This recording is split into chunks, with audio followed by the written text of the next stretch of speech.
Je suis Timothée Le Perlier, je suis un des 3 techniciens rivières sur le bassin versant de la Sélune.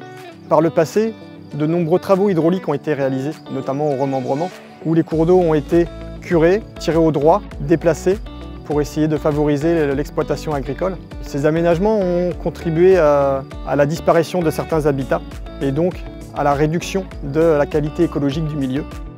Le cours d'eau avait été par le passé détourné sur bordure de parcelles pour alimenter un bief du moulin et un moulin qui n'existe plus aujourd'hui.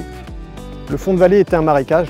Nous voulions donc réaliser des travaux pour pouvoir assainir la parcelle et permettre à l'exploitant son exploitation.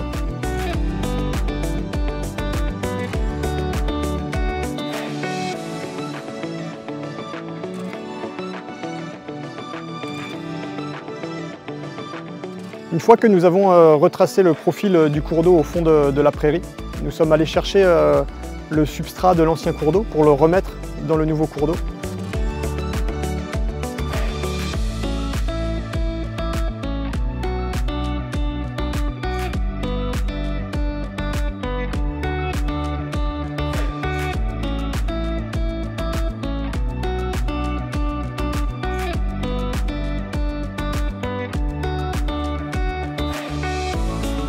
Les crues de l'hiver ont permis de remobiliser les granulats et de reformer des radiers et des zones de profond, ce qui favorise la prolifération des espèces emblématiques que peuvent être le saumon, la truite ou l'anguille sur ce secteur.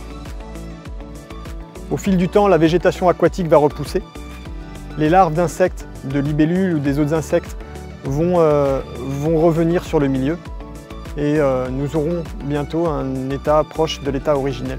Donc Vincent Bichon, moi je suis vice-président de l'agglomération Mont-Saint-Michel-Normandie, en charge de la gestion des milieux aquatiques et de la prévention des inondations et des milieux naturels en général. L'agglomération encourage tous ces types de démarches puisqu'en fait c'est vraiment du gagnant-gagnant entre le monde agricole et l'environnement. Ces travaux ont permis de remettre le cours d'eau dans son lit d'origine, donc de reconnecter la zone humide qui aujourd'hui peut jouer son rôle d'éponge et de redistribution d'étiage et de réalimenter le cours d'eau. Il y a eu de la pose de clôture, des abreuvoirs, donc l'exploitation de ces parcelles sera beaucoup plus facile demain pour l'exploitant puisque du coup l'utilisation, la fauche comme le pâturage vont s'en trouver améliorés.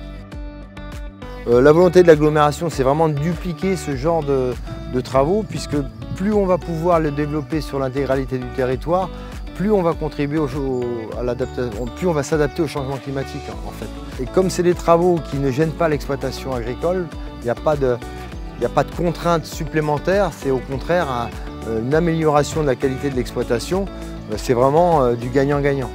Pour financer ce genre de programme, on va signer au mois de juillet prochain avec l'Agence de l'eau un contrat territorial au climat, un contrat de 22 millions d'euros, ce qui est assez colossal. La moitié de ces 22 millions vont être consacrés à ce type d'opération sur les milieux naturels, ce qui permet de bonifier les financements sur les gros dossiers qu'on a d'assainissement, qui eux sont directement liés à la qualité de l'eau en baie du Mont-Saint-Michel, l'exutoire de tous ces petits cours d'eau.